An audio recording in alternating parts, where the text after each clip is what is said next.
What's up, everybody? Eric coming here from the RT Machine Warehouse here in Hughesville, PA. Just wanted to show you a couple of recent arrivals. So over here we have Denray downdraft table, basic, right? This is a 2020 EMC cup brush sander. Right now it has distressing heads on it, but you can put whatever heads you want on it. That was never used in production, so essentially brand new. Next up, we got a Relesa CNC drilling machine. Those pieces all came out of a high-end furniture production facility that recently shut down.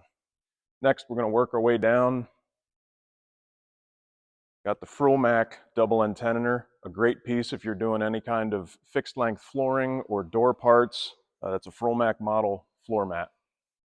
Right next to it, Lauderdale Hamilton roll feed rip saw. Great if you're doing engineered flooring or you need to rip up any kind of plywood, sheet goods. Over here, you got the razor gauge upcut saw, unique piece. You never see those on the used market. Got a couple late model grinders in place. One more thing. Don't forget about our open house coming up. It's a Frulmac based open house on May 15th. Sign up, give us a call. Thanks for watching.